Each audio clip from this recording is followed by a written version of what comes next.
You're watching ESPN's Feast Week, presented by Lowe's, and welcome back to the Southwest Maui Invitational. Another gorgeous day here in Lahaina. Maui has once again delivered, and we have a great one coming up for you. 23rd ranked NC State taking on Texas in a battle for 5th place in the tournament. That's right, a champion has already been crowned in the first game of the day. USC claimed its first ever Maui Invitational championship with a win over Arizona State, 88-75. Chad Baker-Mazara stepped up big, 23 points, and he was named the tournament MVP and becomes an answer to a trivia question. The first back-to-back champ. He won it with Auburn a year ago. Aloha from inside Lahaina Civic Center. Next to Sean Farnham, I'm Kanoa Leahy. And Sean, coming into this tournament, there are a lot of people that thought NC State and Texas would be the championship matchup. This is a game we thought we'd see today. We just thought we'd see it on the other side of the bracket. Both took losses in their first round game. North Carolina State struggled to defend and keep Seton Hall out of the paint. And for Texas, they ran into the machine that was Mo Odom in particular late in that contest. Nevertheless, this is a game that come March will be a quad one contest that's going to matter as far as seed lines go to the NCAA tournament. And it's been fun here watching NC State in action, especially one of the top recruits in the country coming into his freshman year, Matt Abel. He is the best pro prospect in this field, and you'll see him. He can be very disruptive at the defensive end of the floor, had 5 steals yesterday, plays the game with a great deal of maturity, has a solid base underneath him, is being unselfish and giving into the team and allowing the game to come to him. Meanwhile, Tremont Mark, they need him to be on mark, and he's been on mark from beyond the arc so far here in this tournament. Struggled from beyond the three-point line before he arrived in Maui, but that Aloha spirit has caught him. He's 5 of 10 from deep, and when he starts hitting, that opens up seams for other guys like Dalen Swain to drive and attack the paint. Well, we got a couple of first-year head coaches here, not overall, but with their respective programs. Will Wade coming over after 2 years at McNeese State, and they have some high hopes here for the Wolfpack this season in the ACC. On the other side, Sean Miller, he takes over this Texas program, coming over from Xavier, and quite frankly, both of these guys, Sean, have had success everywhere they've gone. Yeah, there's a reason why, you look at their success, and that's based on a belief in their system, recruiting to that system, and then holding their players accountable to the foundational aspects of their programs. And both of them have a clear understanding of who they are. Their staffs understand who they are. They recruit players that fit them. Tip is up in the air, and we are playing basketball here, and Texas will control. Big difference between leaving Maui with 1 win and leaving Maui with 2 wins, even if it's with a 5th place finish. Yeah, everybody wants to leave at least 2-1, right? You get a little bit of positive energy going back home, and especially for Texas and North Carolina State with the ACC Big 12 SEC Challenge coming up next week. Well, the challenge for Texas will be to try to protect the basketball. They have been in a very giving mood here on Maui. They had 25 turnovers last night against Chaminade, committed 19 turnovers on day 1 in the loss to Arizona State. Yeah, 45 turnovers in the last 2 games. Sean Miller, when I spoke with him beforehand, said, if we don't take care of the ball today, we're taking a loss. And he knows that they've been giving it up too frequently here. He wanted the turnover number to be around 11 or 12. Darian Williams, the ACC preseason player of the year, running into a crowd as we bring you the starting lineups brought to you by Southwest. Dalen Swain has had a strong performance here in Maui, has gone over 20 points in each of the first 2 days. I mentioned it off the top. NC State struggled to defend on day 1. They were challenged into day 2.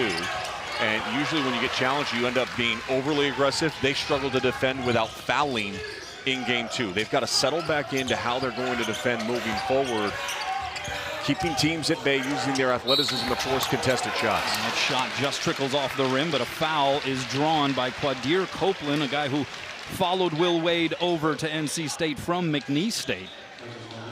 4 of 10 shooting in the 2 games so far. Hasn't necessarily scored at the same kind of clip we saw coming into the tournament.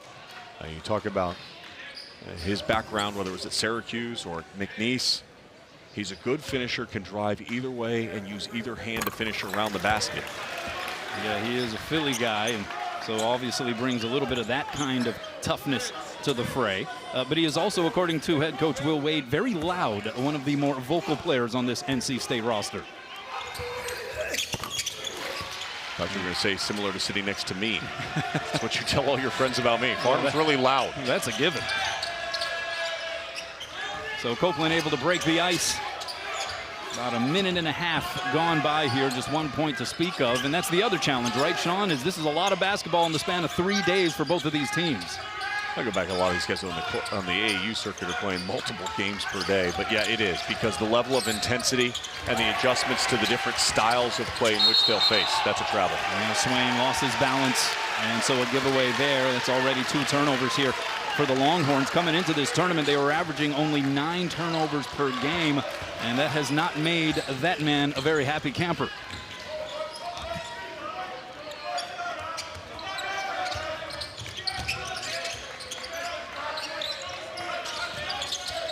Copeland, the pick and roll, able to give it to Van Allen Lubin, and NC State able to crash the boards.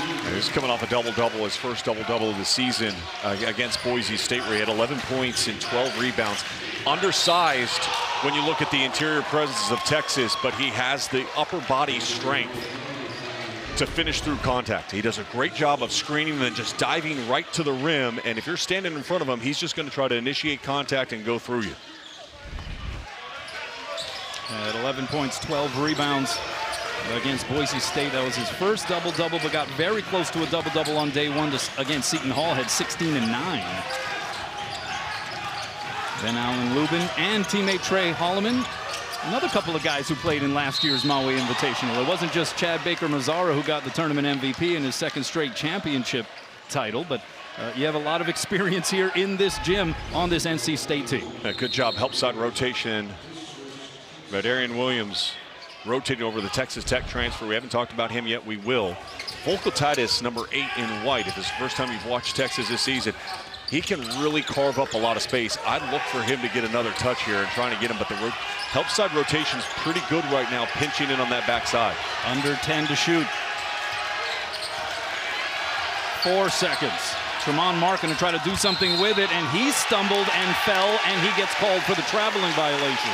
We are 3 minutes into this game, and Texas has 1 shot attempt. And that is going to infuriate Sean Miller.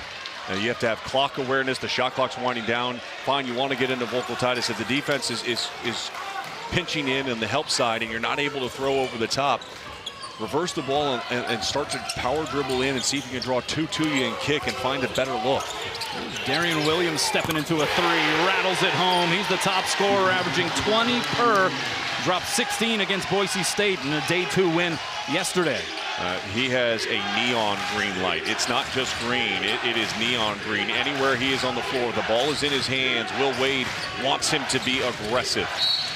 And Volkatitis draws the foul on the reach-in. Last year at Texas Tech, he was a guy.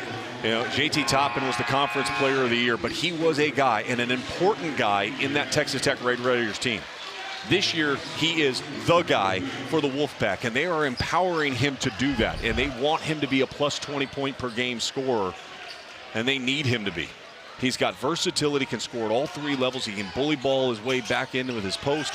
He can take in, hit the mid-range jump shot, and as you saw there, the 3-point ability. Trey Holloman, meanwhile, the transfer from Michigan State, you mentioned played in this event last year, picks up his 2nd foul, so he goes to the bench as Cam Heide strokes the 3 from the left corner. Matt Abel now on the floor for the Wolfpack. But reverse the ball, shifts the defense. If they're over-helping you, shift them, it forces that back line to have a little bit of a longer closeout. The feed was a nice one to Lubin, but he got stripped on the way up, and it will stay here at this end. Van Allen Lubin, the transfer from North Carolina. Holloman and Lubin actually matched up in last year's Maui 3rd place game, and it was Michigan State that won that meeting.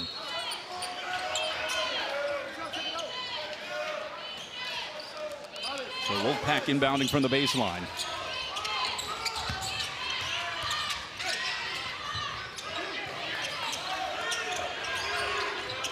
Lubin trying to put the moves on Volkatitis, is able to challenge the big fella, and he gets to the hoop. Well, the advantage when you're 6'9" and a little bit smaller usually is that you have a little bit better lateral quickness. They're spacing out with shooters around the perimeter. They're lifting Lubin to the elbow, and that forces Volkatitis to have to try to defend off the bounce. That's an advantage for North Carolina State and negates the size of Volkatitis. So a foul out near midcourt. Good start for NC State. They're up a handful here. Just over 4 minutes gone by in the first. ESPN's exclusive presentation of college basketball is brought to you by Southwest Airlines. Score all-star hospitality on every flight. By J-Lab, personal technology and headphones straight from the lab. And Tommy Bahama. Get your holiday gifts at TommyBahama.com. Thanks, guys. It's the ACC-SEC Challenge. It's always a special thing. We got put on the show. Oh, my goodness! The Cameron Crazies, expect them to be loud. That week has college basketball's attention. It's going to be way different this year. Let's go, man. They ain't ready. Yeah. ACC, man, it just means more.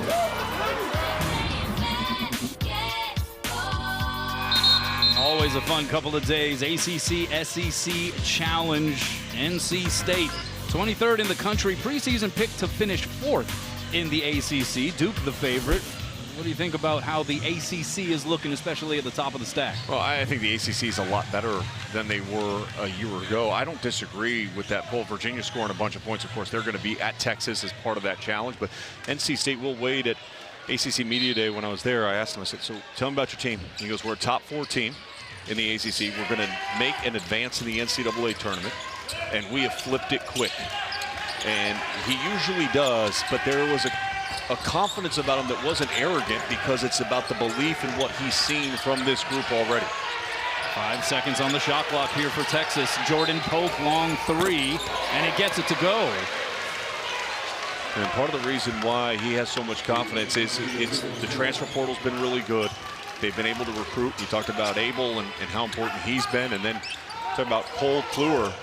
And it's their second top 25 recruit, the #1 player in North Carolina. He's committed to NC State going into next year. I talked to Paul Biancardi about him earlier today. He said ideal size, IQ, and versatility to fit Will Wade's system. So he's recruiting at a high clip. The portal's been good to him. It's good to see NC State in the picture in the ACC, and a stronger ACC from top to bottom. Well, you had Copeland at one end flexing after his finish, and then you got Vokatitis muscling his way to the hoop for the and one. And Texas within 2. Good deep pin and seal by Vokatitis. Both of his feet were inside the restricted arc on the pass, and that's just a good early duck in and just overpowering the interior presence of the Wolfpack. Matas Vokatitis, 7-foot sophomore from Lithuania. Spent last season at FAU as the AAC Freshman of the Year. And you talk about upside, that guy has upside. He's done a very good job at overpowering players. He needs to continue to grow as a passer. He's had some really careless turnovers on double teams or when he's been pushed off the block. See how they're bringing Lubin away from the basket and then forcing Vokatitis to be on the outside. I like what Will Wade's trying to do to try to open up space around the rim. Good crash on the rebound for Weaver, and then he weaves up the floor all the way for the bucket. And Texas in front for the first time here in the first frame. Paul McNeil Jr. tries a 3. Loose ball picked up by Heidi, and Longhorns looking to push. Pope can't hit the runner, and McNeil clears it here for the Wolfpack. A little up and down action at this juncture of the first half. Open look for Williams, gets the friendly bounce. That's just a great job by Williams to run to the corner and sprint ahead of the basketball. We see that so frequently now in the transition game. Can you get deep into the corner and then force a late closeout? Great find here by Vokatitis. Swain, though, couldn't cash in, and the rebound off to Abel. Matt Abel, the freshman from Baltimore, Maryland, number 24 overall prospect out of high school, that according to ESPN. Right, yeah, he was very much out of control. And Texas coming the other way.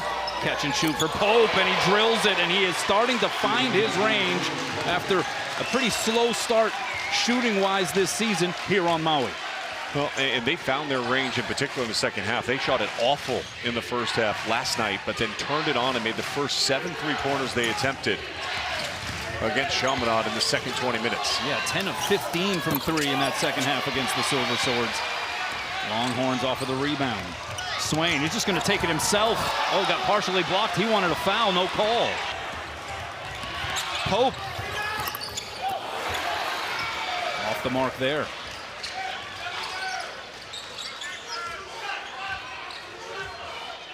And one of the biggest reasons why we've seen this run by Texas and allowed them to take the lead has been the fact that they've stopped turning the ball over. They had 3 early turnovers. They valued it much better. Swain again got denied, and now McNeil driving right into Heidi, and he hits the deck, and he'll shoot free throws. A well-earned trip to the line coming up. When you take care of the ball and you're able to push in transition, watch Weaver probe here. Nobody stops the ball. He just kind of weaves his way down that middle third, and nobody picked him up. Good throw ahead by NC State. This is when the action is flowing back and forth, and Williams off to a hot start, 2 of 2 from deep. He's got 6. Pope has done the same thing at his end of the floor for Texas with 2 made 3-pointers. And this is the type of game that we expected to see between these two teams. It should be tight early, and it should be tight late. So McNeil at the line, 6'6" sophomore from Rockingham, North Carolina. Second year with the Wolfpack program. Came on strong at the back end of last season after playing sparingly throughout the first half of the year. What his biggest strength is his ability to run the floor in transition, and we saw it right there. Like he gets the ball in his hands, and his first step is explosive, and he tries to get in front of the defense.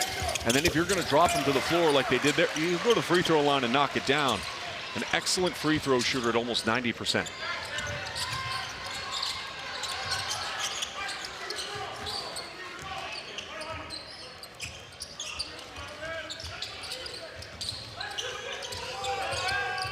Here's Pope.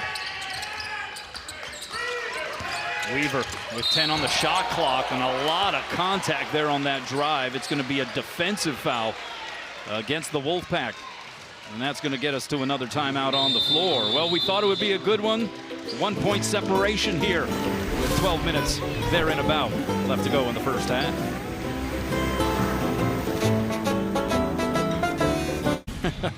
The Dolphin has hops. What can you say? Marriott Bonvoy battle for Atlantis. The updated bracket, Vanderbilt and VCU set for the semifinal round tomorrow, noon Eastern on ESPN. Virginia Tech awaits the winner of Wichita State and St. Mary's. Could be a great game there if St. Mary's is able to hold on there, because Neocles Avdalas has been sensational for Virginia Tech. He's a 6'9" freshman from Greece. Actually took his official visit at Virginia Tech before participating in the NBA Combine. Didn't get the information he wanted to hear at the Combine. Decided to play at Virginia Tech. Great start to the season, averaging 15 points per game and about 6 assists. Just shows you the depth that's being built in the ACC. They lost a lot of headline coaches in recent years, right? And they've had to fill those coaches, and they've made some really good hires. Mike Young, one of those coaches, has done a really good job. Will Wade has already ignited the passion at NC State. It's a big part of why the ACC is trending back in the right direction. Weaver, meanwhile, able to knock down the free throw. 6'3" senior from Arlington, Texas. He can do some things out there on the basketball court that will blow you away as far as his physicality and athleticism. He's the grit of this team. He's the bite that they have. I mean, he always wants to get in a stance, always wants to defend, always around the 50-50 balls, ready to mix it up at all times. So 1-point lead here for Texas.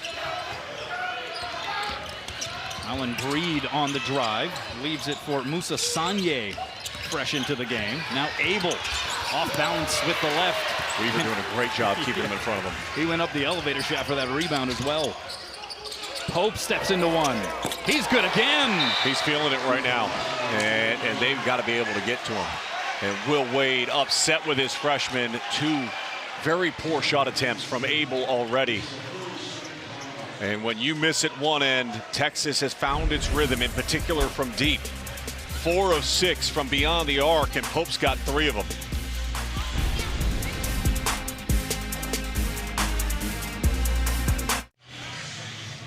Back here at Lahaina Civic Center, Texas up 19-15, and they have gotten off to a hot shooting start, especially from outside the arc. Longhorns 4 of 6. Jordan Pope 3 for 3 from downtown. Yeah, the assists, 5 assists on their 6 made field goals. And let's take into account that last night this was a Texas Longhorns team that scored 72 points in the paint. In one game, 72 points in the paint. NC State has done a really good job of not allowing the Longhorns to have success in the paint. But Texas has made the adjustment on getting really clean looks from deep. Having an impact already, perhaps. Darian Williams on the bench at the moment for NC State with 2 fouls. Here's Abel to pull up from the baseline. That doesn't go. Look at Weaver just grab it off the cup. He was up near the rim there. Sets up Swain down the lane, hangs, can't hit. Offensive rebound by Lahaina Traore, and a whistle will go against NC State. And that's already going to be foul number 7 against the Wolfpack. I love watching Weaver play. Everything he does at 110 miles per hour. And sometimes, you like to see him change pace, change of direction. We saw that in that middle third drive where he was able to score earlier in this half, but he just competes every single possession of the game. So here's Lahaina Traore. Transfer from Xavier, didn't play last year due to an ACL injury. Prior to that, spent 2 years at Long Beach State. He is a rebounding machine, just has a certain nose for the basketball. He had 14 rebounds last night against Chaminade, to your point. And talking to Sean Miller, he feels like that Traore and Volkatitis give them enough underneath that they can compete with anybody on the glass. And you need to when you're in the SEC, because it's the #1 offensive rebounding conference in the country. So you've got to take pride in your defensive glass and try to limit the number of second chance opportunities your opponent can get. Traore averaged a double-double in his last year with the Beach. 7-0 run here for Texas. There's Copeland among some of the starting group back on the floor. Now McNeil able to muscle his way to the basket. That was a smooth drive along the end line. That ends the run, but Traore left alone underneath. Blows the lay-in. He should have just gone up on the strong side. There's not a shot blocker on the floor for NC State. Lubin, what a cross up. And what a finish. If I'm NC State, I want to get the ball to number 22 in that portion of the floor with my guards and my wings spread out, because that's the second time he's been able to operate with aggression from the nail right at the free throw line and drive and finish. 6 points now for Van Allen Lubin, playing at his 4th program.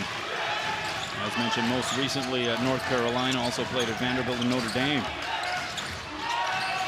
Down to 10 on the shot clock. Weaver the kick. Swain leans in, goes to the reverse, found some room when it looked like there wasn't any.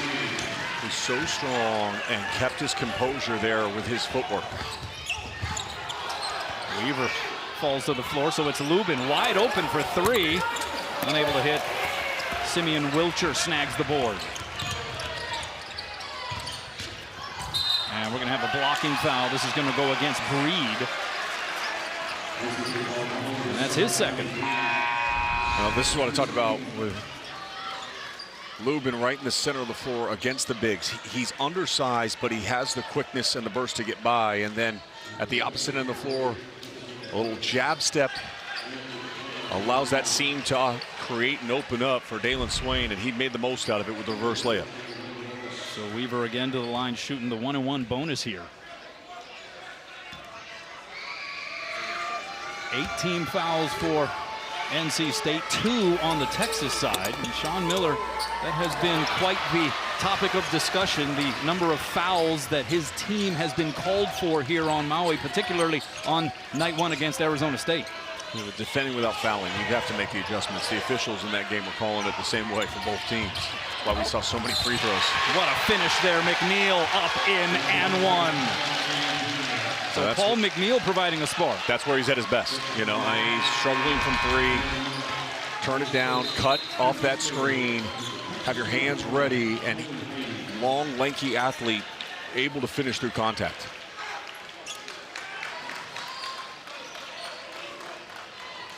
He had a career-high 27 earlier this year against UNCG. And he establishes his rhythm by movement off the ball. Unable to complete the 3-point play, however.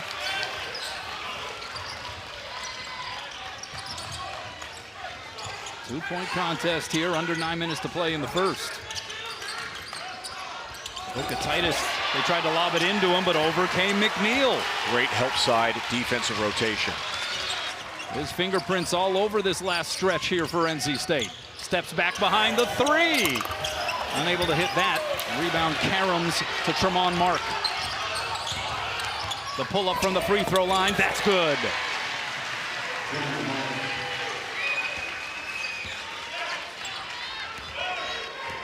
Tremont Mark, 19.6 assists, was 4 of 7 from outside the arc last night in Texas's win over Chaminade.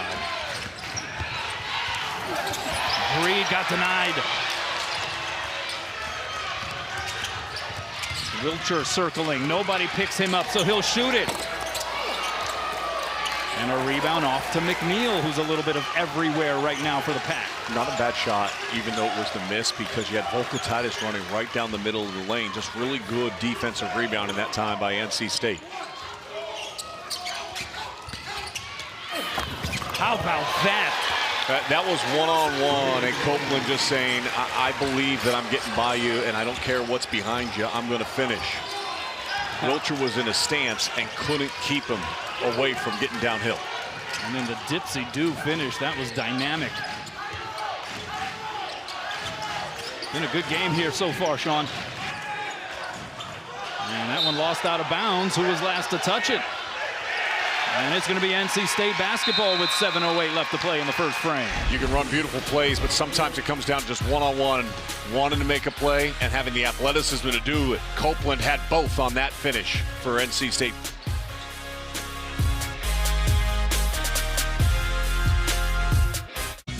Welcome back. Let's go inside the play presented by Warby Parker.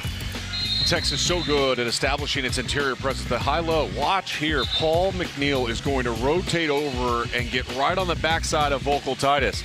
As that ball is in the air, that's like a secondary cornerback safety coming over and high-pointing it and able to get the extra possession for NC State. A 2-point game here, and really what's astounded me early in this game is there's 19 combined missed shots between these two teams and only 2 offensive rebounds. And the effort by both squads to clean up their defensive glass has been very impressive in the first 13 minutes. McNeil providing some strong minutes for Will Wade on the bench at the moment. 6 points, 2 rebounds. A couple of dynamic defensive plays. Meanwhile, Towel on the floor. Yeah. Also, Darian Williams back on the floor as well. Back in the game playing with 2 fouls. You expect the experience to kind of lead him through these minutes and not put himself in a situation where he's going to pick up his third. That's a travel. Sat for about 5 minutes. No, it's not going to be a travel. It's going to be a foul. Going to get Tremont Mark on this one. I mean, he came off balance on that play. You watch it there. I mean, it's just, hard show a little bit maybe in the leg to leg, but that's just showing hard, and Williams lost his balance.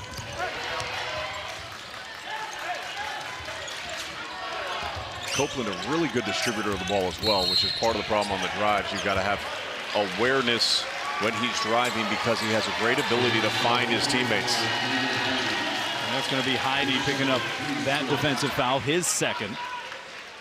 Officiating trio for this one, Marcus Pettigrew, Tony Henderson, and Rob Rourke. And now Heidi heading back to the Texas bench. And Dalen Swain back on the hardwood here for the Longhorns. Williams, the fade.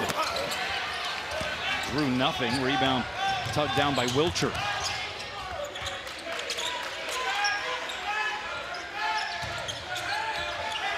We've talked about Volkatitis. This is where one of those games where he needs to be able to have a go-to move and a B option. He doesn't have that yet, so it's all over the top in power. Meanwhile, Simeon Wilcher knocks down another 3, the 5th made triple here in this first half for the Longhorns. And if you can't post up on the front side and you can only go with the high-low and the help side is behind you, it's really hard to establish you as a presence, as a scorer inside the interior for Texas. Copeland in the paint, the up and under move at the very last moment.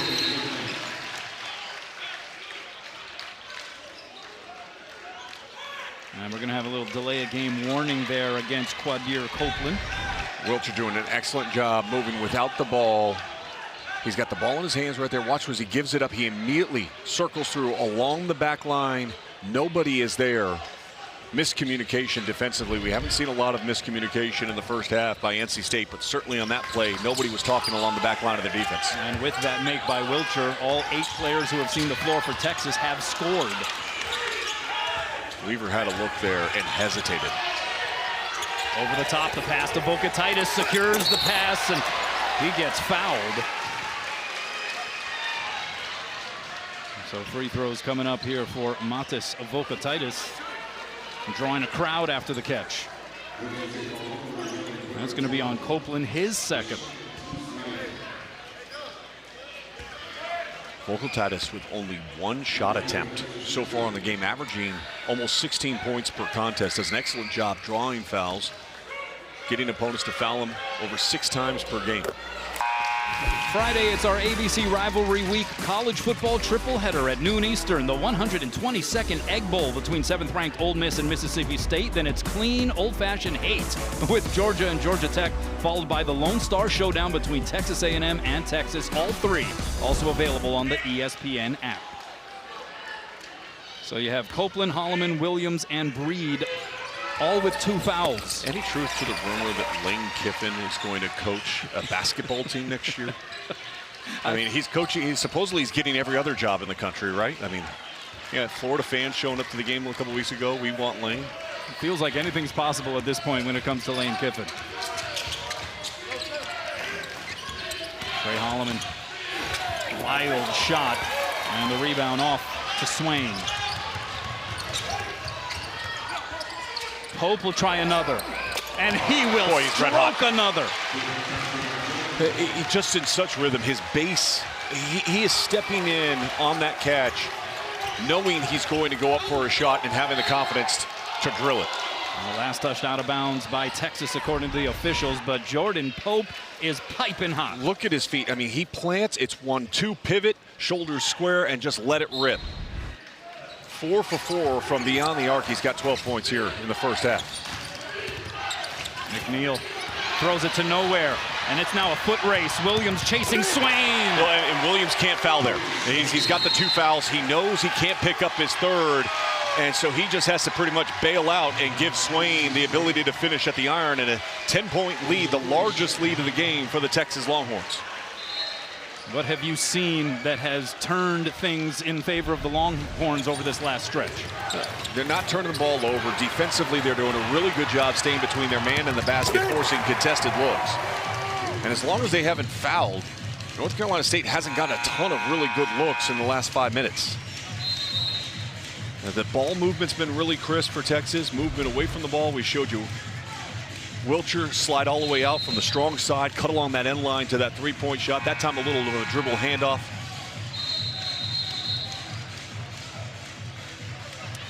And we welcome everybody to Lahaina for the final day of the Southwest Maui Invitational. Kanoa Leahy sitting alongside Sean Farnham. And would you believe that this matchup, 23rd ranked NC State and Texas, is for 5th place here in this tournament. Maui delivering once again. Game summary, so far it has been about the hot shooting for Texas. Jordan Pope, namely, 4 for 4 from outside the arc. It is a 7-0 run for the Longhorns at the moment, and they're enjoying their largest lead at 10 here with 4:45 counting down in half number 1. Well, as Texas has scored 72 points in the paint last night, they can't get the ball inside. North Carolina State's done a really good job defensively, collapsing to the paint. Conversely, NC State, you saw doubling up Texas in points in the paint and 16-8 advantage. They do it all based on dribble penetration off the wing and from the elbow area and spacing the floor with their shooters. What the Longhorns have put together for most of the action here on Maui as far as their shooting percentage is concerned is pretty special here, Sean. 76% in the second half against Arizona State despite losing on day 1 in that game. They shot 66% overall from the field against Chaminade last night, and here they are now. They're at 58% from the floor and 6 of 9 from 3. So Texas finding a way to be very efficient offensively shooting the basketball. Yeah, as long as they don't turn it over. They had 44 turnovers in the 2 games prior to this one. Oh, good hands there exhibited. Terrence Arsenault underneath, coming off of a strong performance, season best 11 points. His best game as a member of the Wolfpack against Boise State yesterday. Such a huge part of the Houston Cougars a season ago, and coming off that bench on a team that played for a national championship. One of the things you notice with Will Wade, the guys he's got in the portal, they didn't only play big minutes, but they played big minutes on teams that won. I think that's why he feels really confident that this group is going to gel as the season goes along and be a top 4 finisher in the ACC. And he's still perfect. Jordan Pope, 5 for 5 from downtown. Oh, they're going to call that a 2. He does have 1 miss from 2 range here in this game, but still perfect statistically from 3 as they ruled that one a 2. Just outstanding movement by Pope. He's done it. Once a guy gets confidence, how often do you see it where they just continue to believe that they can pretty much do whatever they want? The foot may be on the line, but the release is still pure. ESPN's exclusive presentation of college basketball is brought to you by Lowe's and by Mauna Loa Macadamias. Try our new dill pickle macadamias now at Albertsons worldwide.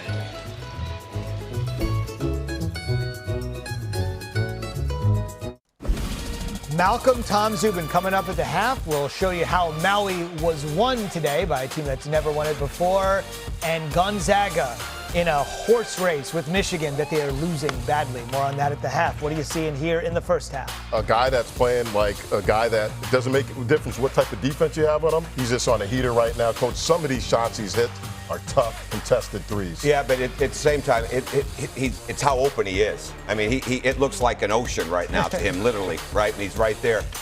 Farney, they've got to figure out a way to make it harder for Jordan Pope to catch the ball. You're spot on. But talking about the ocean, we're in Maui.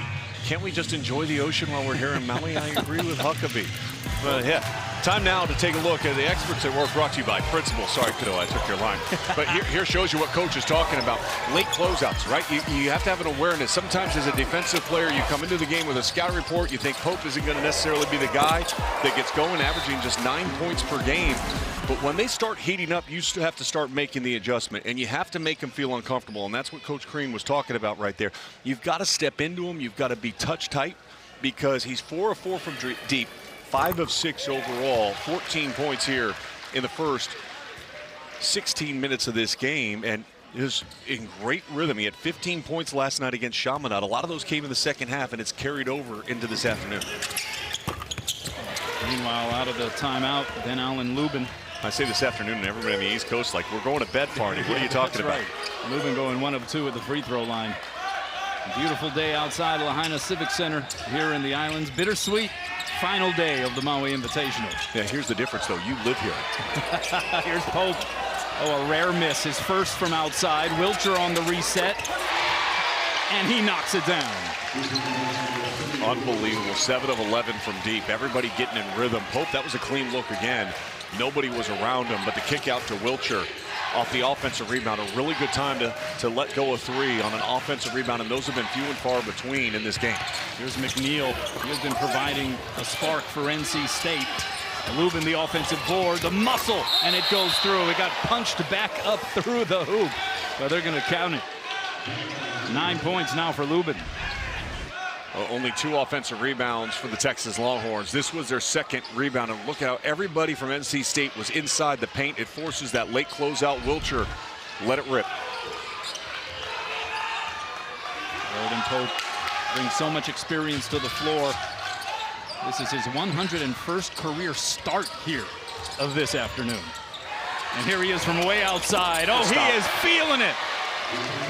Trey Holman thought he was going to his right, and his weight shifted him far enough away that Pope could pull it right back, and he couldn't gather himself in time to contest.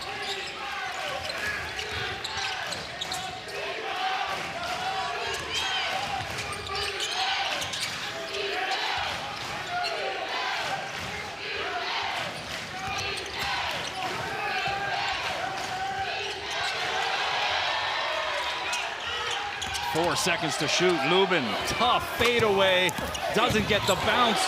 Great rebound by Swain, but Darian Williams hit the deck in a thud, and he is still down at the opposite end. Now that'll be the biggest part about this play, is the fact that Darian Williams is still down on the floor and the trainer is coming out. There's a hard fall as he came over the top. You see his legs kind of slide out from underneath him, and he lands completely on his right hip. And that hurts. And he is still face down here. And you're talking about a player that just can dominate a game and take over. And he's struggled a little bit here in the first half. He's got 2 personal fouls, only 2 of 5 shooting. He hit his first 2 3-pointers. One of the best players in the ACC. Preseason player of the year. Tops among ACC players in 3-point percentage coming into this game. And you talk about a prize in the transfer portal that was won by Will Wade. There he is.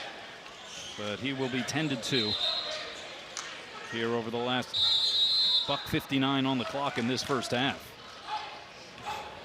The lead is 13 here for Texas. Williams sat for a good spell with the 2 fouls, and some other guys are going to have to raise the level for NC State, and dribbling it out of bounds is Arsenault. The question I'd have is, where are you dribbling to? You know, you start dribbling east-west with pressure, pick the ball up, find somebody else.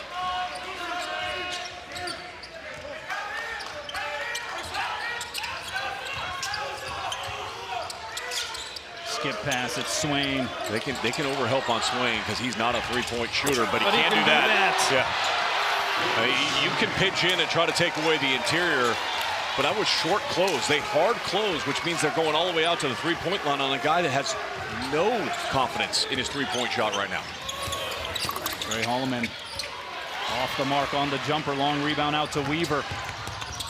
Lost it on the way up. And we're going to have a foul. Looks like Boca Titus is going to get called for going over the back. So they're pinching in to make sure that they can't throw over the top. Watch the way the backside is right behind Volkatitis. Well, that's fine, but then as you step out, you start to hedge your feet closer and closer. You give up baseline. Look how open the baseline is.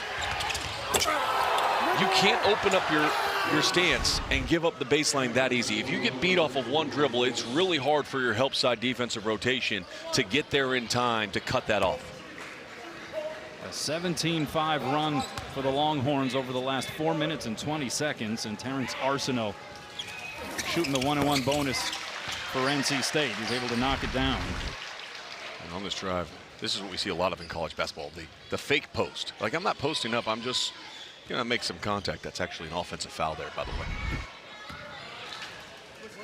Arsenault missed 2 games with a sore Achilles. He had a tough conversation after the first day of this tournament when NC State lost to Seton Hall 85-74, didn't do much, and Will Wade said, hey, look, we can say that the Achilles is still hurt and we can sit you, but you have been cleared, so we need to see something from you. And he responded on day 2. Might want to close out. That one flattened out a little bit out of the palm of Pope. Last touched out of bounds by Boca Titus. Wolfpack basketball, 54 seconds on the clock.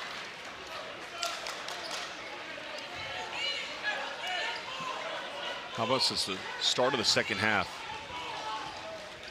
last night? They're 18 of 28 from 3 now in the last 40 minutes. That's incredible. I mean, Texas has been red hot from beyond the arc.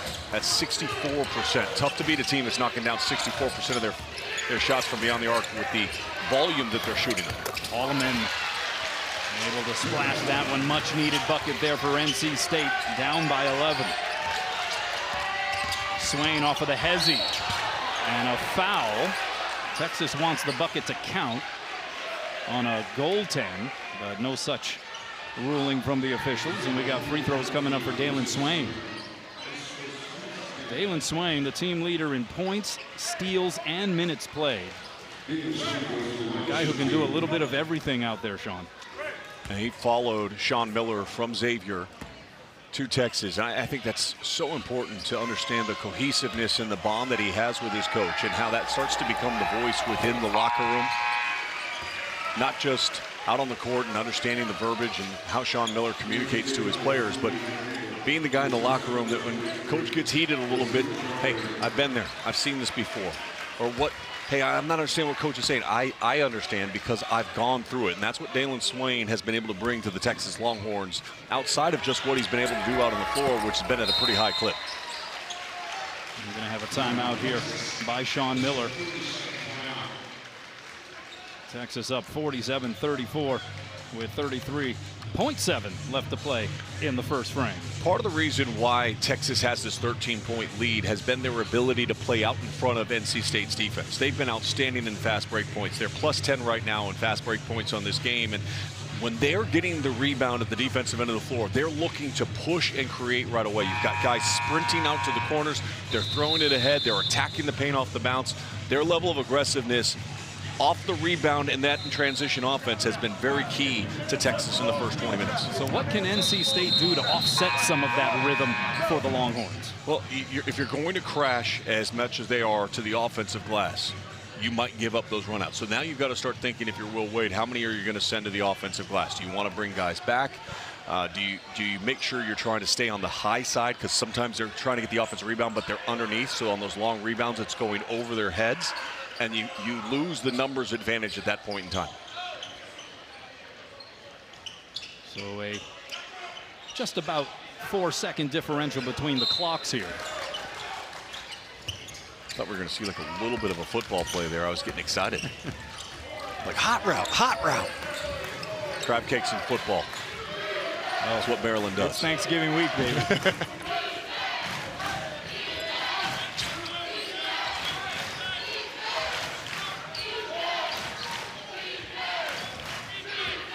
Under 10 on the shot clock. Here's the drive. They've done this twice already here in the half, and they had success. Rubin going to kick it out. This is McNeil. 2 seconds, 1 second, and he beats the shot clock buzzer. And the final ticks off of the clock here to close this first half. Paul McNeil providing some strong contributions for the Wolfpack, but Texas goes 60% from the field, 8 of 13 from outside the arc, and they'll take a 10-point advantage into the break. We'll see you back here for the second half in Lahaina. For now, let's get you to the studio with Zubin, Tom, and Malcolm.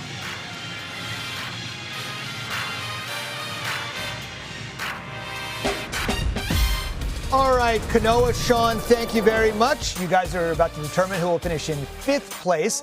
This was the championship game. USC, who had never won the Maui. Arizona State won it in 1994. Malcolm, Terrence Williams, the second. That'll tie it. Great game coming here in the second half. Yeah, Chad Baker-Mazara, coach, in this game, really, he was fantastic. Throughout the game, played point guard for them, hit timely threes. He really was the difference in this game. Oh, he did. He did it all today except park the cars in the parking lot. He played the point guard. He dropped it off. He scored points. He played with maturity. Few little mishaps, you know, the pointing the finger. He got the T on that. But they don't win this without him. He was fantastic for USC. No doubt. So that's back-to-back years that Chad Baker-Mazara has won the Maui Invitational. Did it with Auburn last year. They ended up going to the Final Four. He's got the hardware this year as well.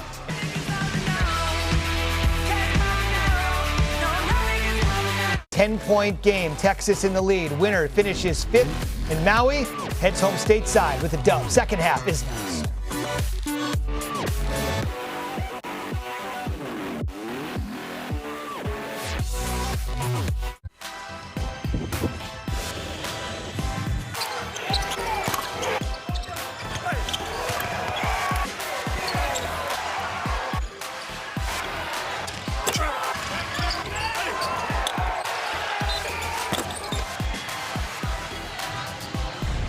You're watching ESPN's Feast Week, presented by Lowe's, and welcome back to the Southwest Maui Invitational.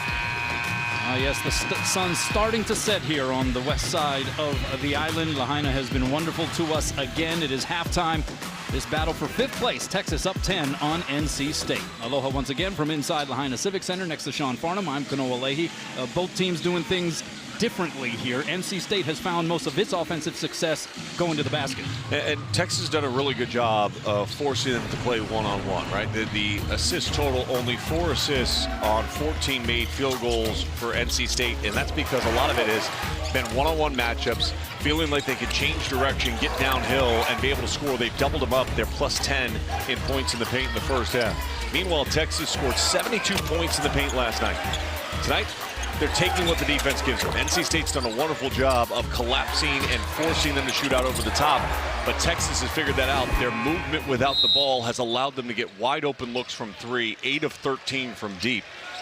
Really strong shooting in the first half by the Longhorns. Jordan Pope leading the way, the only player on the floor in double figures. He has 17, 5 of 7 from 3, but a good start to that second half push that NC State's Will Wade is hoping to see as they score first after halftime.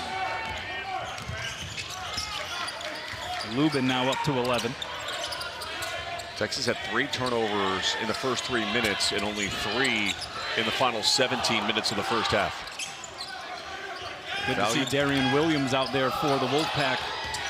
Took a hard fall with about 2 minutes left, did not return at the end of that first half. Here is Mark off the mark, and the rebound collected by Darian Williams. Yeah, that's not the three-point shot that we saw them able to get time and time again in the first half. That was a contested late shot clock heave. And Williams unable to handle that pitch, and it goes out of bounds. Texas basketball. Williams averaging 20 a game. Had some foul trouble early, picked up 2 personal fouls. 6 points in 14 minutes here on 2 of 5 shooting. Here's Pope. Can he stay hot? Yes, he can. Lava hot, Jordan Pope. And give him 20. They start shooting the ball like this on a consistent basis. Now you got to really pick your poison of how you want to try to defend and stop Texas. Williams, see if he starts asserting himself, draws the foul on the drive. And this is a Longhorns team that's averaging over 42 points per game in the paint on the season. They have 10 so far in this game, but they haven't batted their eyes. They've got 9 assists on 16 made field goals. They're moving well out on the perimeter, and part of that is because they know they can't dump it down because of the help side and the way that NC State is playing the interior. So it's forcing those guards to move without the ball. Dalen Swain, who had just picked up his second foul, called for fighting for that pass against Darian Williams for foul number 3 just seconds later. And so that's a biggie there. Dalen Swain with his 3rd. But he stays out on the floor for the time being. They post up Williams. And that's going to be a goaltend. That's easy. And that's just working early, right? I mean, Williams did such a great job of just carving out space, and a clear goaltend there. And an example of the versatility of Darian Williams, the different things they can do to go through him offensively. And that's going to stay in the direction of Texas. I mentioned that in the first half. You talk about Darian Williams, you're talking about a guy that can score at all 3 levels. He can play with his back to the basket in the paint. He can take you off of mountains, get to the elbow area where he's very comfortable in that mid-range jump shot. And as we saw in his first 2 makes of the game from beyond the arc, he runs the floor in transition to that corner, gets his feet set, ready to score. Oh, dangerous pass somehow got to Heidi. And we're going to have a foul. And Trey Holloman had 2 hands holding on to Jordan Pope, and he picks up his 3rd. NC State had trouble defending without fouling yesterday. 25 fouls in that game against Boise State. Day 1, they struggled to defend, keeping the team out of the paint. Gave up 40 points in the paint against Seton Hall. First appearance in the Maui Invitational for NC State. Texas playing in this event for the 6th time.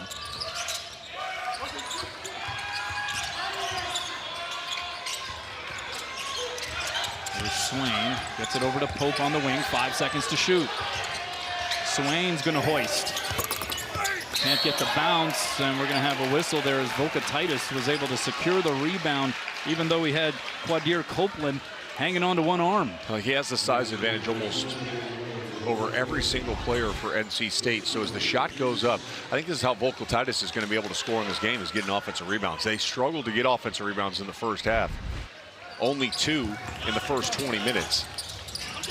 And that's the third foul for Copeland. So Holloman, Copeland, each with 3 now for the Wolfpack. They double Vocatitis, under 10 seconds on the shot clock. Found Weaver, hangs in the lane, that doesn't go. Rebound finally cleared by Lubin. Weaver missed Pope. Pope was wide open in the corner. Copeland in traffic, no, but nobody was home as Lubin was able to clean up the mess. Yeah, everybody overcommitted to the ball, and they took themselves out of the play. 13.6 rebounds for Van Allen Lubin. Vocatitis throws it down with the left hand. A little frustration. The big fella hasn't got a lot of touches today. Go ahead and make one himself. He's got 7. Williams bounce pass, Lubin up, in, and 1. What a great read by Williams, because you have a big-on-big double, and you have somebody come over and help. And this is a great finish by the Texas Longhorns, on his head, and everybody on the bench freaking out. I love that. That's always fun. But the other end, you help big on big. That means the opposite wing is going to have to crack all the way back down and get in front of that player, and the rotation was just too slow by Hawai'i. And that's why Lubin was able to score with such ease. So Van Allen Lubin, veteran to this Maui Invitational, played in the event last year with North Carolina, looking very comfortable here on day 3. He's got 15 points on 7 of 11 shooting. This is his 3rd free throw attempt, and that's good. And so he has scored 7 of the Wolfpack's 9 points here in the second half.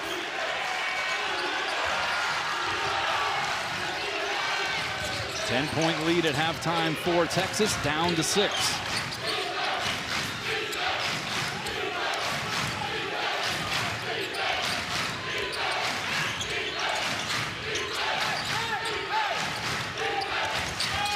Seconds to shoot. Here's Pope from way outside. And the rebound there by Darian Williams. Copeland down the seam, and he pays the toll to earn a trip to the free throw line. Getting downhill, being aggressive. 9 points here in the second half. 8 of them have come in the paint. 1 of them come from the free throw line. I mean, they are sticking to their script that they played with, that we showed you at halftime, of just being aggressive and trying to attack and get downhill. Force Texas to have to defend without fouling. If they foul, you're getting to the free throw line. Foul on Traore, that's his first, and Copeland knocks down the free throw. And in much the same way, Dalen Swain sort of provides the extension of the coach here for Texas, having played under Sean Miller at Xavier. Copeland does a similar thing and plays a similar role here for NC State, having played for Will Wade at McNeese State. And it's that confidence that you talk about, winning, recruiting winning players. Copeland won a lot last year at McNeese. I mean, just one of the teams we were talking about going into the NCAA tournament. Mark on the baseline almost got caught up, but somehow got it to Weaver.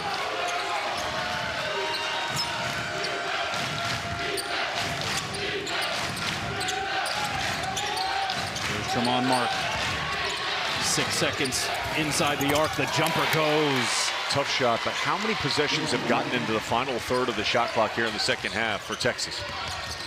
Nice bounce pass, Lubin with the hammer. And Holloman dropping the dime. Read the back line of the defense. If they step, you dump. And then Lubin commits his first personal of the game. But Van Allen Lubin bringing it here in this second half for the Wolfpack. All of the made field goals for NC State have come in the paint here in the early stage. So read the back line. They have to help off the screen. Lubin does an excellent job having his hands ready, having the athleticism to finish up over the top. 30 points in the paint for the Wolfpack. ESPN's exclusive presentation of college basketball is brought to you by Lowe's and by Tick Pick Fans know the best memories start with the best prices.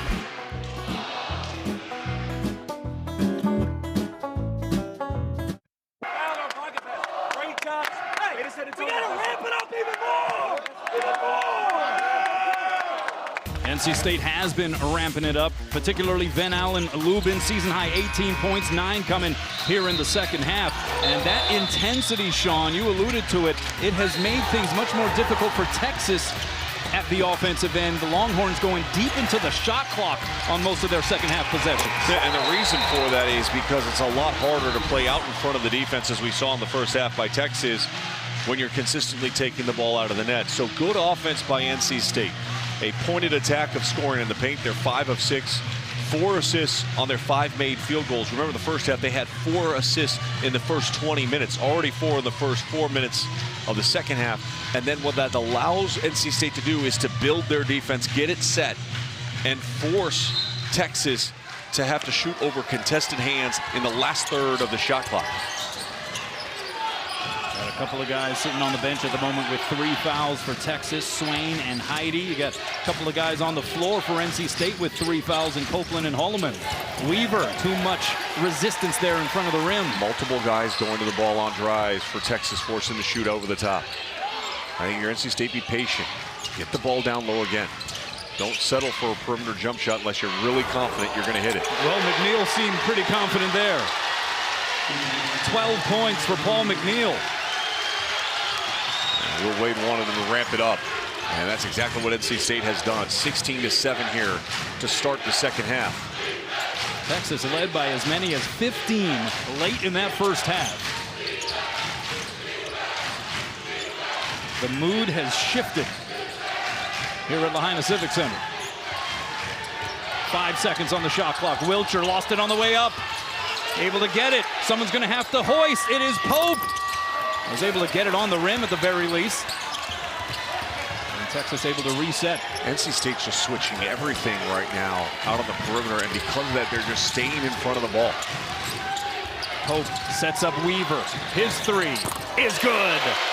Now, the difference on that one is Pope got a piece of the paint. The ball has to, when they're switching, you've got to look to drive and see if you can draw 2, and that's when you're going to kick and find open 3-point shots. If you don't get inside the 3-point line, it's very easy to get your hands out wide as a defensive player and keep you at bay. Torrey got a piece of that dribble by Lubin. Step back 3, Holloman from the corner. Wow.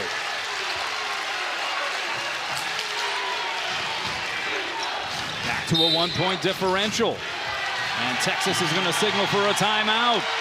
And the Wolfpack faithful turning up the volume knob here in Lahaina.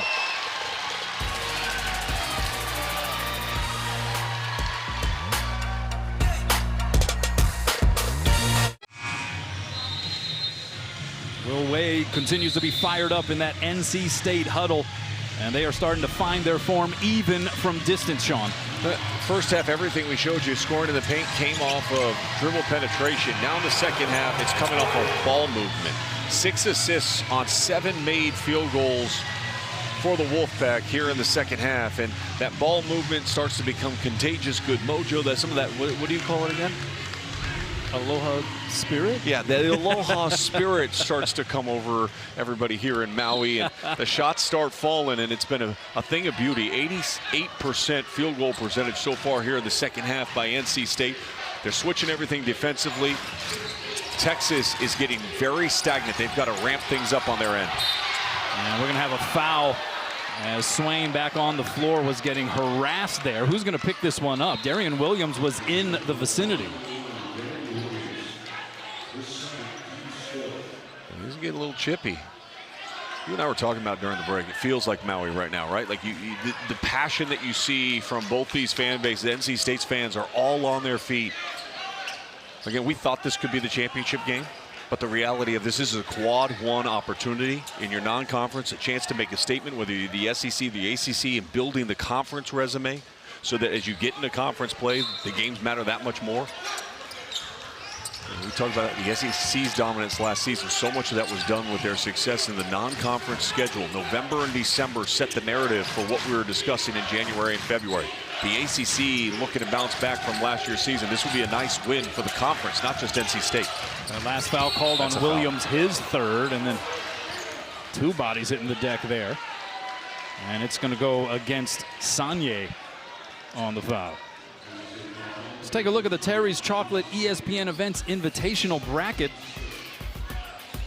Richmond and Furman in the semifinal tomorrow, 11 a.m. Eastern on ESPN2. In the other semi, it's Charlotte and Illinois State with the championship set for 3 Eastern on ESPN2. That's the imagination bracket. They had another Terry's Chocolate Invitational that Bradley was part of. They beat Liberty earlier today. Joe McCoy, our producer, his WAR was over 4 when he was in the outfield for the Braves.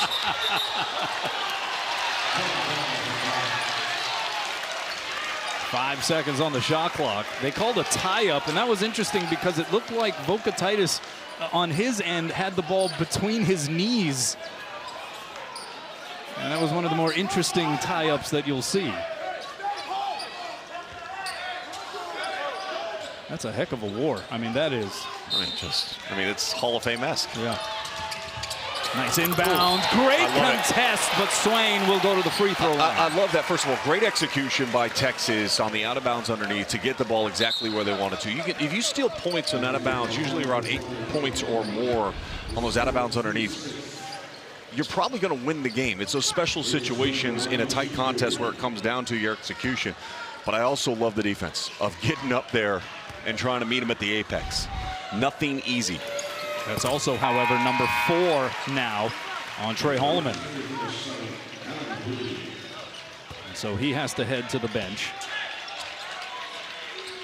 Now, Swain hasn't necessarily had his best scoring output yet, but he hasn't really forced the issue. But the one thing he's done very well is pass the ball. 6 assists to go with now his 10 points.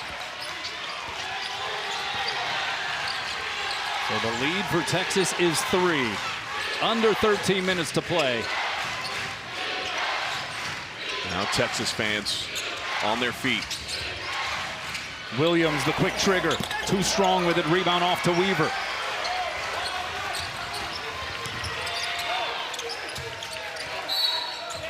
And we got a whistle away from the basketball. Volkaitis drawing that foul again by posting up. I mentioned off the top, this is the first time you've watched him play. He draws more fouls than almost any player in college basketball, getting over 6 fouls per game put on the defense because they can't stop him because of his size and how he carves out space and gets a trip to the free throw line and already in the bonus of the Texas Longhorns. He's drawn 7 fouls already in this game. So while his production hasn't been at a crazy high level, only 7 points, how that impacts is others get to go to the free throw line on hand checks out on the perimeter, and your guards are getting to the free throw line. Unable to take advantage on that occasion, however, missing the front end. Also softens up that defense every single time a foul's called. This is Breed for 3. Allen Breed, the redshirt senior.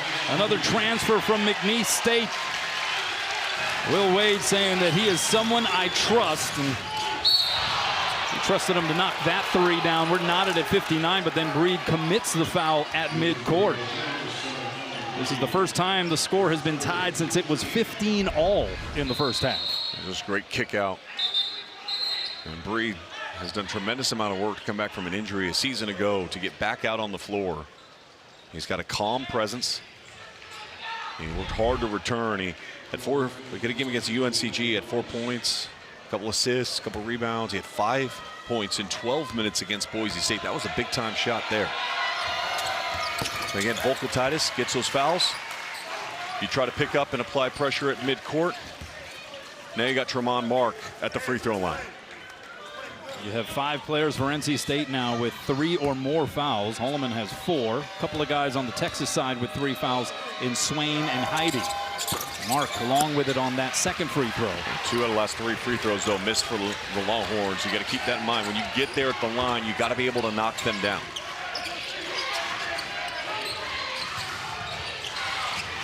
Copeland fell to the floor, but they're going to call Volkaitis for the foul. And that gets us to a timeout on the floor. Volkaitis picks up number 2. A tight game between two teams that have postseason aspirations. Van Allen Lubin has been the heartbeat of the Wolfpack. 18 points and 7 rebounds for him. Jordan Poop at the other end with a 20-piece, most of them coming from deep. The bench is excited. We got ourselves a good one here in Maui.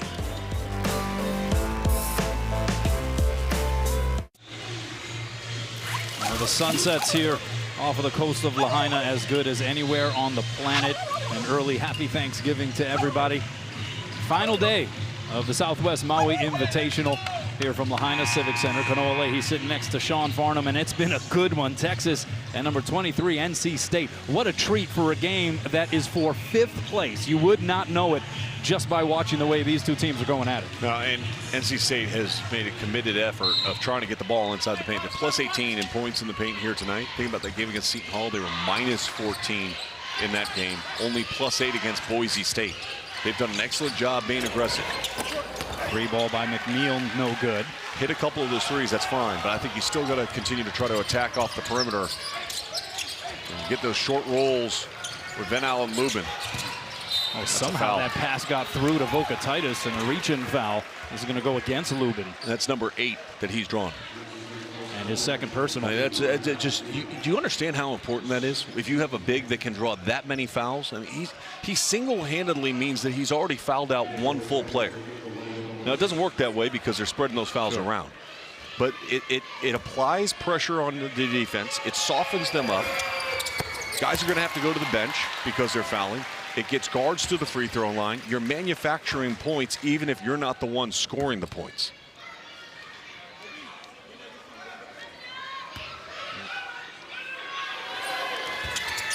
And he gets both free throws. 62-59 here. Longhorns on top, 11.5 to go. 11.5 to go, and the next foul against NC State will mean double bonus the rest of the way. Copeland turns the corner and finishes the deal. Goes sliding into one of the photographers there along the baseline. Deep position here. Volkaitis goes to the left hand. The soft touch. Remember, Williams has 3 fouls. He's not going to reach in and put himself onto the bench with 4. That's now 11 points for Matas Volkaitis.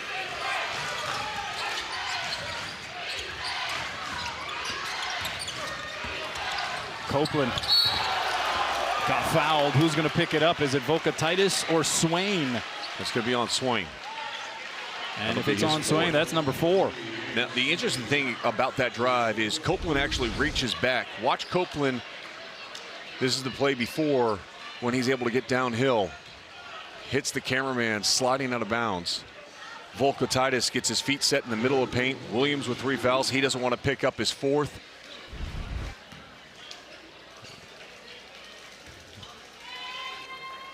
And so Dalen Swain with 4 fouls. He will head to the bench. 10 points, 4 rebounds. Here's another look at the foul. A foul up over the top. Before that on the drive, Copeland actually reached out with his left hand and hooked Swain. No call was made on that hook. That's what created a little bit of that space. Meanwhile, Copeland unable to take advantage at the line. 0 fast break points in the second half after scoring 15 in the first half for Texas. Near steal there by McNeil. Court, it's Weaver. 4-3. Too strong with it, and Williams chases it down. Everything's having to come in the half court. And it's really good getting back with a sense of purpose and urgency by North Carolina State. Williams for 3. That doesn't go. Lubin with the offensive board. Up, in, and 1. Ooh, that's going to be a technical. And that is definitely a technical.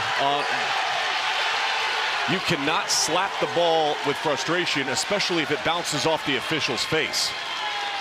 Oh, boy.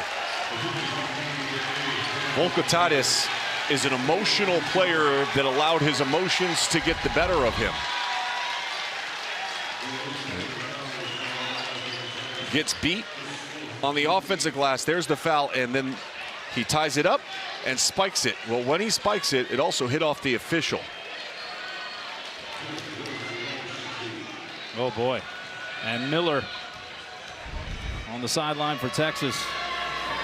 Obviously not pleased with that maneuver by Volkatitis, and now talking to his 7-foot sophomore. They're just compounding problems. Williams missing 2 at the line. Go figure. He had missed 2 free throws this season coming into this game. He is 0 for 2, as that was his first trip to the stripe.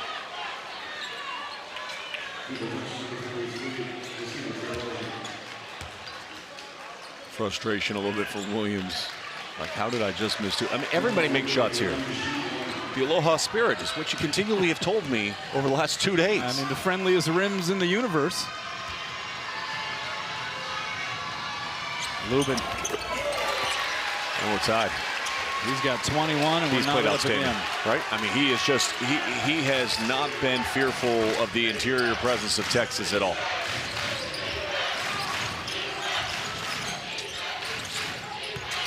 Here's Hawai'i triggering. And the rebound caroms to McNeil.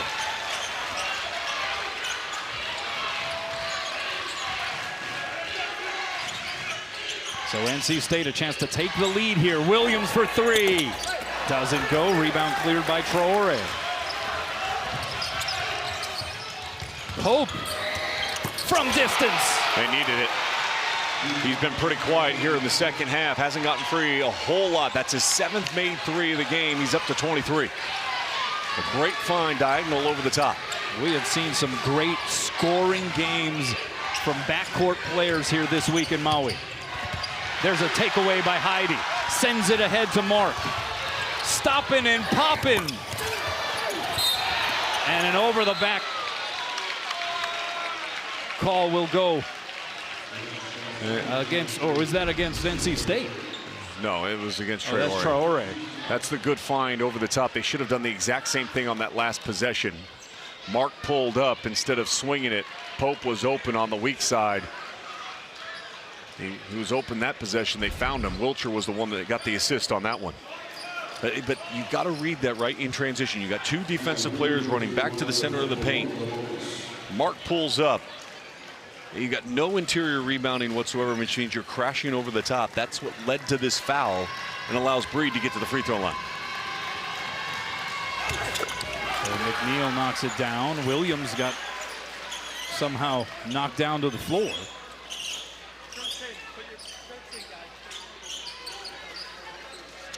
Alan Breed, as mentioned, 12 minutes against Boise State in round 2, 5 points, 2 assists.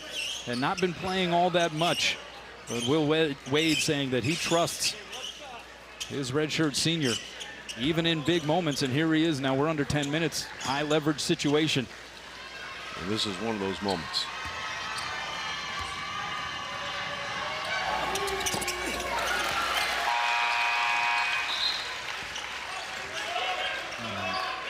Once again, it's a 1-point game.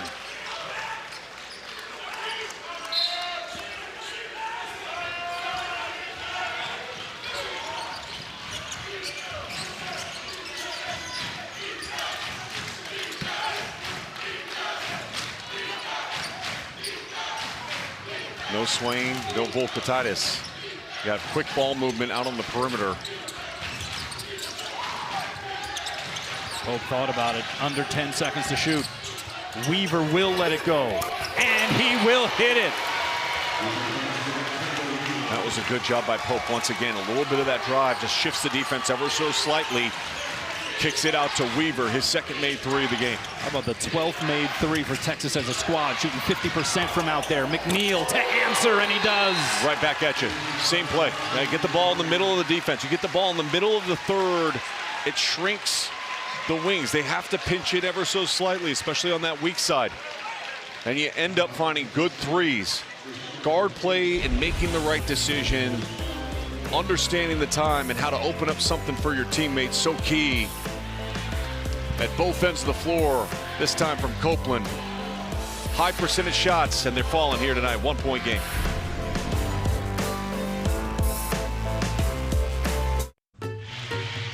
ESPN's exclusive presentation of college basketball is brought to you by Principal.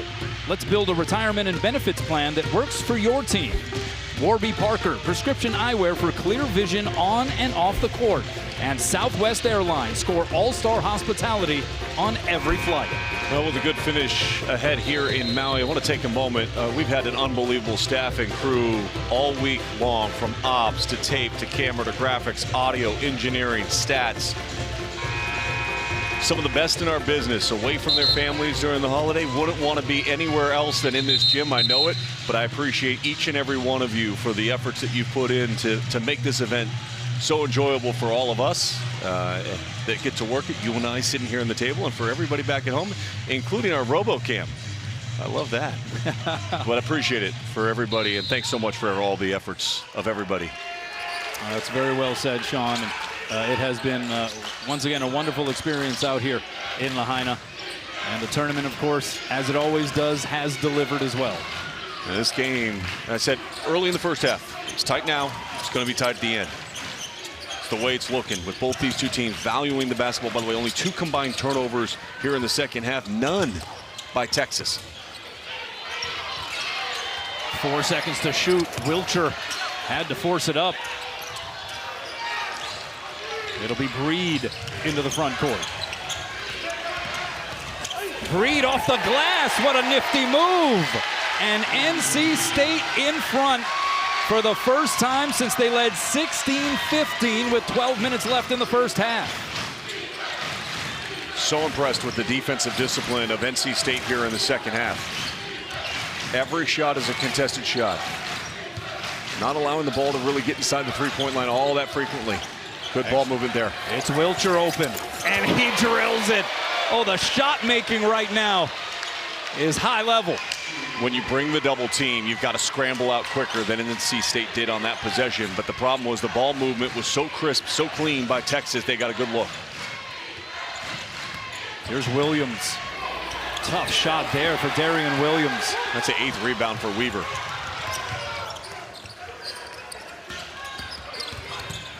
Pope dribbled into the paint and got fouled. Darian Williams right now, Sean, 3 of 10 from the field. Now, let's go back to that last Texas possession, though. Watch as the ball swings down low to the paint. You're going to see the help side rotation come over. You're going to try to double. Well, if you double, that means you've got 1 guarding 2. If you swing it quickly, you're going to have an uncontested look from the outside. That's exactly what they did, and no surprise, Texas able to knock down the 3. They are 13 of 26 from beyond the arc. I'm not a math major, but I do believe that's 50%, and that is an outstanding percentage from deep.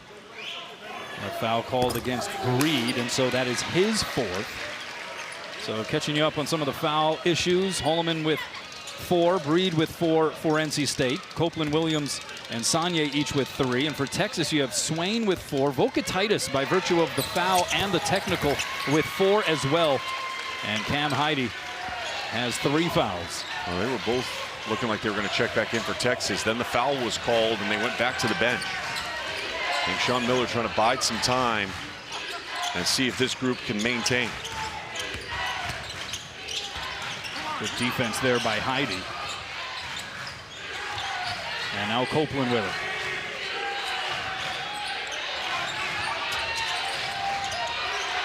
McNeil, 4 seconds on the shot clock. Copeland gonna have to put it up. It's a high arching runner. Does not hit the rim, but it found Wilcher, who can now push. Weaver open for 3. It's good! And that buys more time for Sean Miller to keep the 2 players with 4 fouls on the bench as the lead goes back out to 6. A 7-point burst here for the Longhorns. I'm getting that role play that they used in the first half of Ben Allen Lubin and try to get him going to the rim. They have not gone to that very frequently here in the second half. Breed tried to scoop it underneath to Lubin. It's Texas in the run out. Heide for 3. And they are pouring it on from outside the arc. 10-0 run for Texas. And 9 of those points from 3-pointers. They've hit their last 3 threes.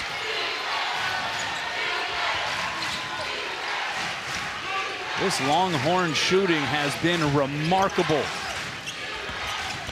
Copeland found some space and got to the rim. He's so good at probing what once he receives that screen, probing the defense, trying to get him on his hip and just lock him in and be able to finish.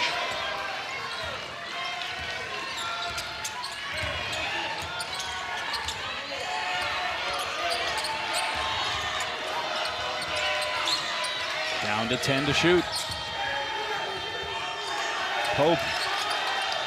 He'll try another hefty one off the mark. Rebound Williams, and he gets collided into by Hawai'i, who has just picked up his 4th personal.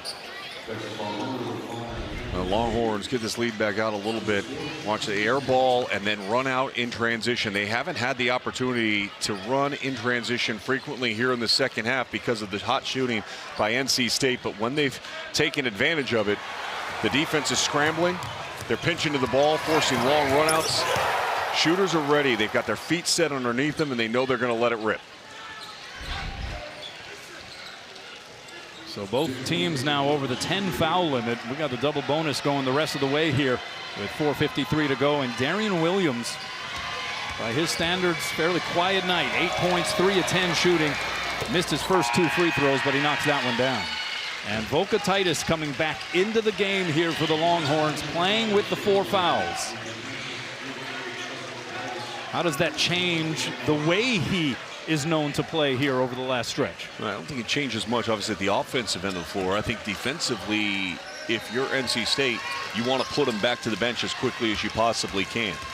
And I would look for them to go back to Ben Allen Lubin or put him in an on-ball screen situation where he might have to switch, and then you can try to attack his body and use some of the lack of lateral quickness against him. Vocatitis sat for 5.5 minutes. 5-point advantage here for the Longhorns.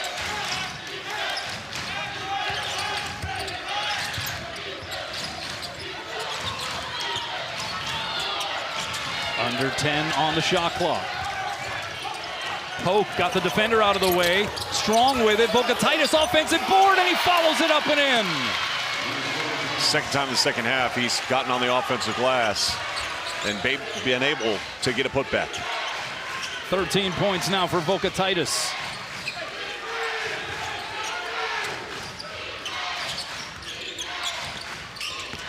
Lubin up and under, and just like what you were saying. They have to go back to that play, okay, because there's 2 things that will happen. Either one, you're going to get a layup like that for Van Allen Lubin, or 2, Vocatitis is going to foul, and he's going to go to the bench. I would rinse and repeat that on the very next possession if I'm NC State. Lubin now up to a season high 23 points, as well as 8 rebounds. They forgot about Weaver. He couldn't make them pay, but Hawai'i ferocious on the cleanup.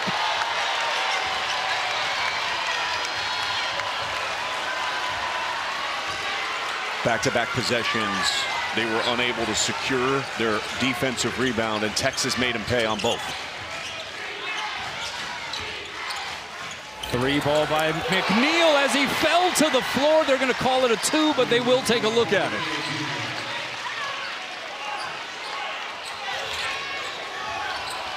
"17 points as it currently stands for Paul McNeil. And Pope will signal for a timeout as the trap was coming. Well, some up and down action here and some highlight plays. Cam Hawai'i putting in a fantastic follow. Nobody boxes out on the weak side. By the time they figured out where he's at, he was already above the rim. Big time finish on the offensive glass, and then McNeil at the other end of the floor kicks his leg out, falls to the floor, doesn't matter. The shot was pure. 5 points.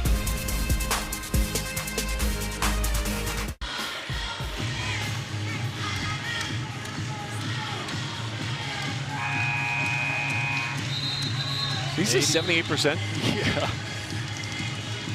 Wow. 84-79, Texas on top of number 23, NC State. Just under 3 minutes left to play. This has been a fun basketball game, and what a treat here this late in the tournament. A game for 5th place on the final day here in Lahaina. And then NC State continues to do what it did in the first half. They had 20 points in the paint in the first half. They're up to 40 with 3 minutes left to go. Texas has been unable to get the ball inside with any kind of level of consistency. A reminder, 72 points in the paint last night for Texas, averaging well over 42 points per game in the paint. NC State defensively has done a really good job taking that away. The problem is they have 15 made three-pointers by the Longhorns.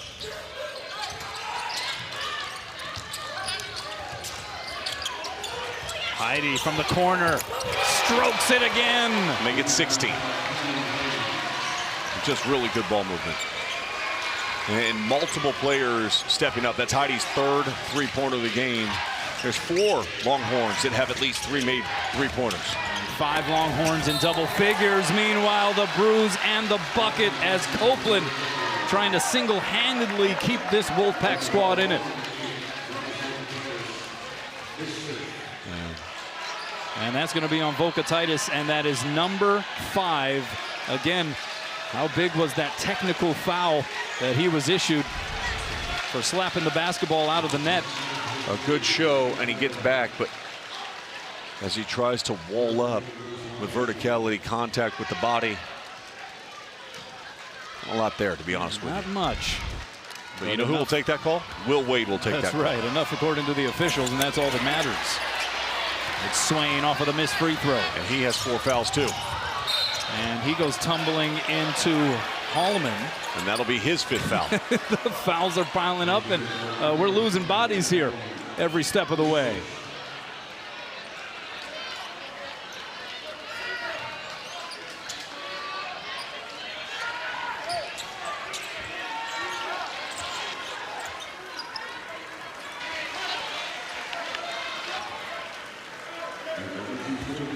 Vocatitis and Holloman will have to watch the rest of the way.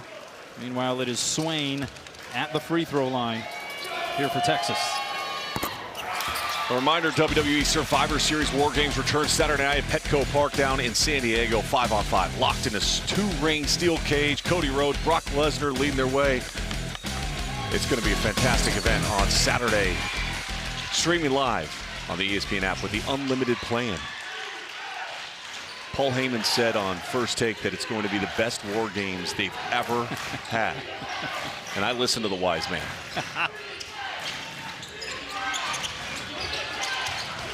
They tried to run the pick and roll with Copeland and Lubin, got broken up. Copeland puts it on the deck, leans in, goes off glass and in, and the foul. Quadir Copeland putting in work here down the home stretch. Probe, patience, body control. These are all traits that he has. A little shot fake, try to lift the defensive player, shot fake again. You know, so many young kids want to catch the ball and put it down right away. Sometimes when you slow it down with a little lift, a little shot fake, a little jab step, you can create a scene and you can attack. And now Hawai'i's gone to the bench with 5 fouls as well and takes out his 3-point shooting ability. So Hawai'i and Vocatitis both fouling out. Free throw is good. 89-84 now the score. Under 2 to go.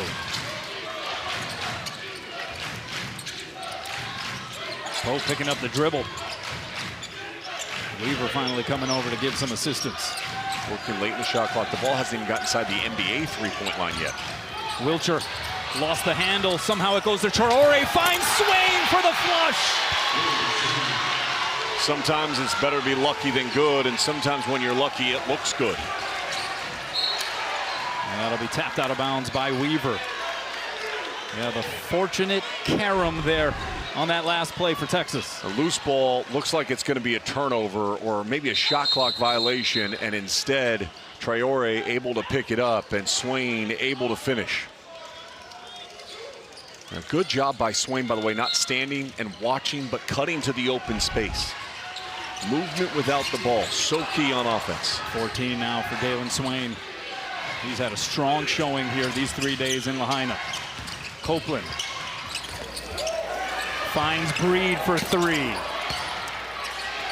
And Weaver rising high for the rebound off of the bounce. And he gets fouled by Breed. And that's going to be number 5 on Allen Breed. So another player that falls by the wayside here after accumulating his 5th.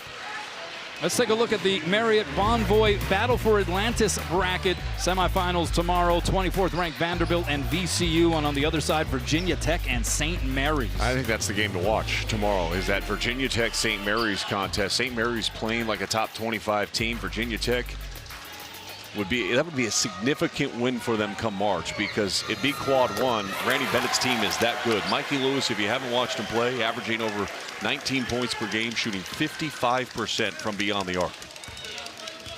Right now it's about the free throw line for Texas, and they have missed just 4 here in this game. They're 19 of 23. On the other side, NC State, they have missed 8 free throws. And how about the turnovers for Texas in this second frame? Sean Miller said he wanted the turnovers to be under 12. It's at 6 and 0 here in the second half. Catch and shoot here off the screen. McNeil gets fouled by Pope, and he's going to shoot 3. Just cannot do it. You're trailing on that situation. You got to realize that. And it's an easy call in front of everybody to see. Pope knows it's a foul. You just have to be smarter. As mentioned, the Wolfpack not fully taking advantage of their trips to the stripe here. 15 of 23 in this game. McNeil 2 of 3 in his previous attempts. He has 17 points. Knocks the first down, got 2 more coming. Difference in this game is the three-point line. 16 made threes to 7 made threes. It's a plus 28 for Texas from deep. Now, Sean Miller's Longhorn squad, they have been calibrated from outside the property line, no doubt about it. But a 6-point differential here at the moment. $1:06 on the clock. They get it into Weaver. And a foul will be called.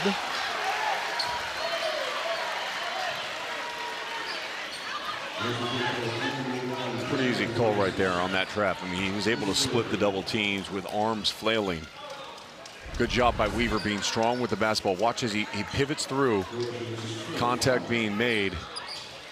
They called that one on Williams. You could have called it on Copeland just as easily. And that's number 4 on Darian Williams. Weaver's been so strong throughout the course of this game. 15 points, 8 rebounds. Just when you have a guard that can crack in and grab 8 rebounds, you've got something. I mean, and he's fearless, and his athleticism, while others are boxing out, he gets a free run and he can jump well above the iron to grab it. He doesn't mind the contact either, that's for sure. Texas offense has been sensational here in Maui. They've 5 out of their 6 halves. They've reached at least 47 points.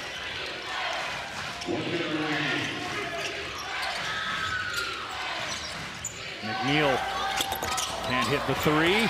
Good rebound by Swain. Under a minute left.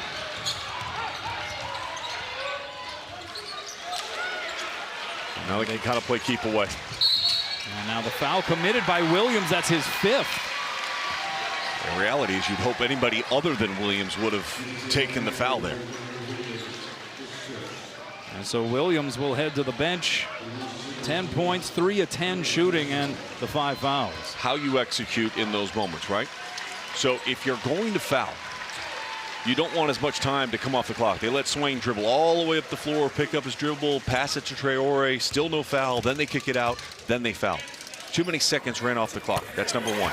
Number 2, Williams has to make sure he communicates with his teammates, hey, I've got 4. I can't be the guy that takes the foul here. And somebody else has got to take that foul for him. Wilcher good from the line a couple of times there. He has 11. 6 players in double figures for the Longhorns. Here's Copeland. And another whistle. Got it up on the rim, but it doesn't go. 35.2 on the clock.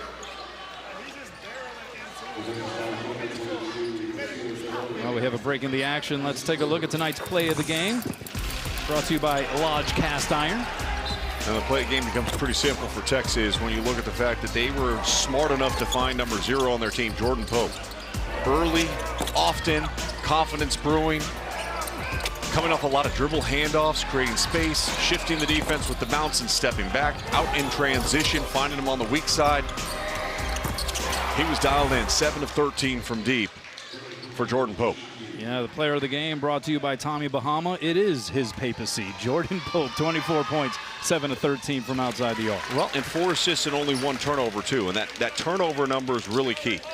For Texas to be an elite-level team and to win games not only here but also moving forward in a difficult non-conference schedule. They get Virginia at home next week. Then they go and have conference games right around the corner. They have to value the basketball. You cannot allow your opponent to score out in transition ahead of you. Yeah, you see what Texas has done here in this tournament, and they lose on day one by a point to Arizona State despite shooting 76% from the field in that second half. What did Texas show you here this week in Maui, Sean? They showed me they could score the ball. I mean, they can really score at an elite level clip. There's still a long way to go for this team, though, to be able to limit their turnovers against elite level competition and valuing the ball. They took a step forward with that today. 0 turnovers in the second half, 6 total turnovers in the game. That's how they were playing before they arrived in Maui. And again, valuing the basketball, getting to the free throw line, playing team basketball by moving the rock, 18 assists, a lot of positives to take away for Texas. They have to stop fouling as they give up points at the free throw line as well. NC State didn't necessarily make them pay as much. They still shot over 70%, but they missed 8 free throws. Here's Matt Abel for 3. Tough game for the freshman. Lubin the offensive board, though, and that sets up Copeland, who hits the 3 from straight on. And Texas taking care of business at the free throw line. They've made their last 11 in a row here down the stretch, and you'd imagine that Will Wade's club is going to have to send them back to the line here if they are going to try to pull something crazy off in the final 21.3. Boise State getting ready to take the floor. 1 game remaining here in Lahaina. Chaminade, which gave Washington State such a battle on day 1, ended up being perhaps their best chance through the first 2 games to get a victory. Lost to Texas last night, 119-78, but they'll have one more crack at it here to see if they can pull off something stupendous. I mentioned NC State in their outstanding recruiting earlier in this game. Texas has got a top 10 recruiting class coming in next year as well. And I talked to Paul Biancardi. He said, listen, this is a perimeter class that has shot-making, scoring talent with terrific positional size. Austin Gooseby, 6'5" guard, ranked number 19 overall in the SC Next 100. You got Joe Sterling coming from Harvard Westlake, extremely well coached by Dave Ribebo. A lot of good players, a lot of good talent coming into Texas. Both these coaches, they're flipping it quick. Remember, Will Wade said we flipped it already, and I think they have. And I think NC State's going to be able to take some growth here from the experiences on the island of where they need to improve in order to compete moving forward. But I think Texas and Sean Miller doing the exact same thing. And it's these programs are, as long as these 2 coaches are there, they're going to be talked about top 25, winning conference games, winning conference tournament championships. So look at their resumes. Inbound goes to Pope, and he gets fouled by Abel.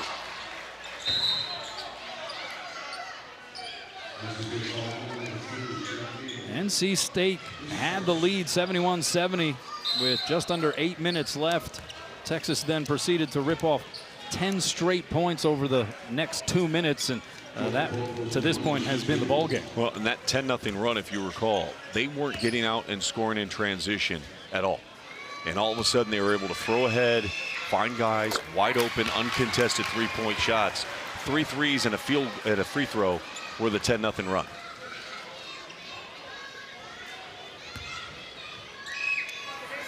Pope able to pad his line, 28 points. Over 100 again.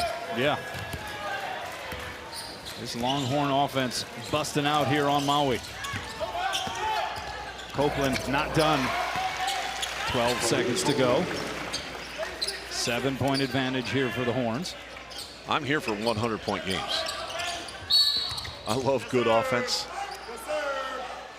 I love teams that share it. I mean, look, NC State, Will Wade's going to look at this and go, guys, we scored 94 points against Texas. 94. And you lost. I mean, that's a hard pill to swallow, because if you told Will Wade before the start of the game, hey, you're going to score 94 on Texas today, he's probably thinking we're walking out of Maui with a win, getting back on the plane and getting back home. Well, you love the late session on day 2 then. 391 combined points. Well, stay tuned. We could get to 400 today. As Wilcher drills it. NC State getting 20-point games from Lubin, 23, Copeland 25, and McNeil 20. Copeland adds to it. He's not done yet. He's got 28. 5.4. Copeland knocks it loose.